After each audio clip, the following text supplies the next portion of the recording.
steam is coming from my cup of Slurpee.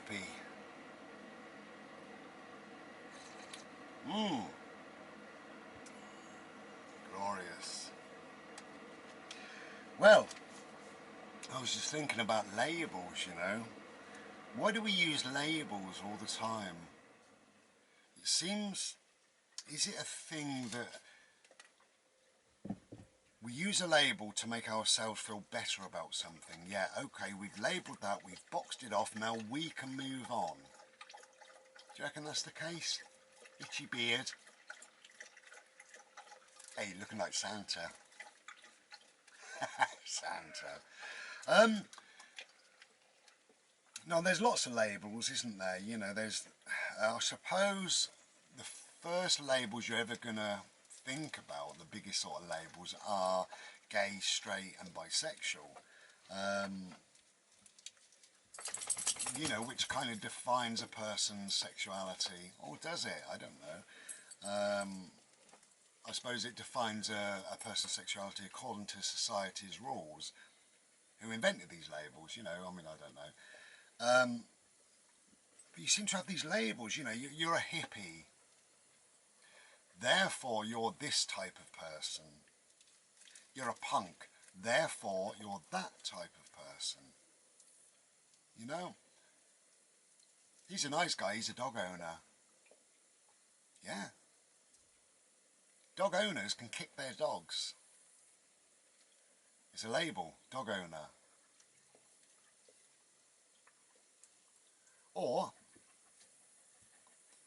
we label people by the job they do. They don't want to do it, you know. Who wants to get out of their duvet, right? It's December, lovely warm bed, piss him down with rain, go off to work, and we say, she's a pharmacist, he's a driver. Maybe they're bigger than that, maybe they're more than that. They just do it to pay the mortgage or the rent or whatever, you know. And then there's other labels, isn't there, you know, that really don't make any sense. I've recently had a friend that has been called racist, which he isn't, you know. Who is? It's a media term, isn't it? I think, you know. And it's kind of making out that we're all racist in some way. But yeah, he's had this, somebody had a go at him and called him a racist because of something or other, you know. And it's just a silly little bit of terminology.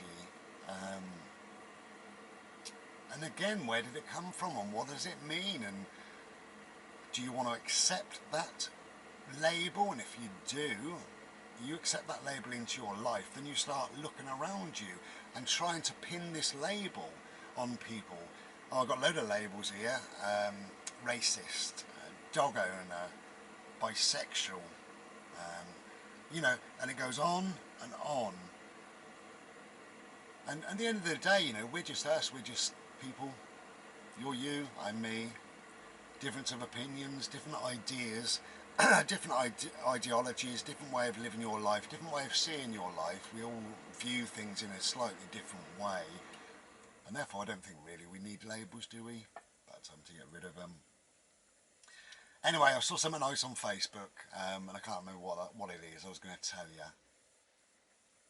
Oh yeah, it's something like this. It says, I can't fight for my country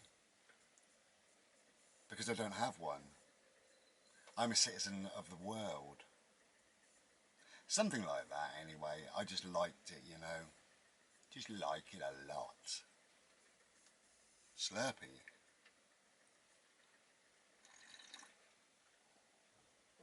Gosh, bloody hot. We all like a nice cup of Slurpee, don't we really?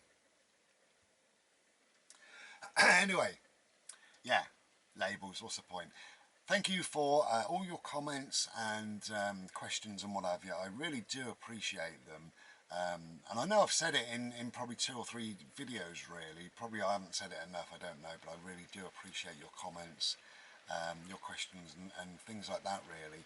It kind of spurs me on. I am amazed though, I am totally amazed that I get stuff stuff. I get comments and questions and personal messages and things like that. And I am absolutely amazed at some of the things that people say. You know, I've got a couple in the last 2 days, and one says, "You are an absolute inspiration in my life, Bri. You've made me look at life in a different way. I now see this and I now see that, and it's all thanks to you. You've opened my eyes to the world, to society, to the way things are. I'm now questioning everything about me, and it's all down to you. You are an inspiration." And that's lovely, and thank you very, very much indeed. But I really think we're our own inspiration. You know, we question things. If we want to, we question things. I don't know what I do. I think maybe, at best, I sweep the path a little bit clearer for people to see their way through. Yeah, maybe. Did you hear that? Don't know where it come from. Not from me, because I'm a gentleman, you know. That's my Slurpee going through me. Anyway, I'm in a bit of a silly mood, but I do have a finger, so it's all cool. I also have a fag. I just rolled this fag, and I'm thinking about going and standing. I normally smoke outside, right? Normally, unless it's pissing down with rain. So I'm thinking about, is the weather okay? I'm actually looking further into the trees. It's quite wet, but it's not too bad, you know. And I think probably I could just stand outside in a little bit of shade with a hat on my head, you know. It'll cut my hair, by the way. But yeah, sometimes I smoke indoors if it's pissing down with rain, freezing cold, whatever it might be. But I do try not to smoke indoors a great deal. And when I do, you can still, you don't see it because you're seeing me now, but these side windows and what have you, I can open up the small little bits so it doesn't get wet in here because they open up that way. So obviously all the smoke and air and what have you all changes. And people moan at me about that, you know, oh, you shouldn't smoke in front of your dog. My dog farts in front of me and I smoke in front of him sometimes. I also drink coffee, and you know, when we go for a walk, his nose is very low to the ground and it's quite close to car exhausts, so probably he gets a load of chemicals in his body through that, you know. And whether it's right or not, I think we're being sprayed with chemtrails. Do your research on chemtrails. And obviously that affects my dog, but it affects the food and the water that we eat and drink, you know. And I think there's so many pollutants within the ground, within the land, within the air, that what us humans do is only like 1% damage, perhaps, you know. So to have the odd fag, I don't think hurts, not really.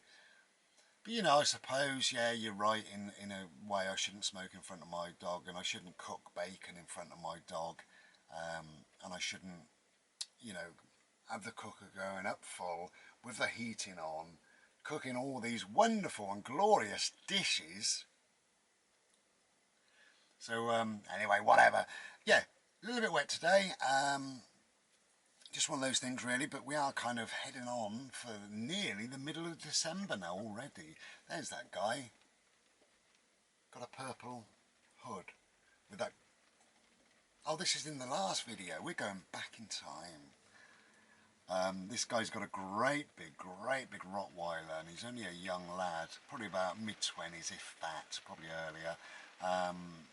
He can't really control it. So we're going to be extra careful when we go over the park and just make sure that that bloody great big horse of a dog is not there. Blue sky over there and rain above me. It's like April. Take care and be well. Try and be glorious.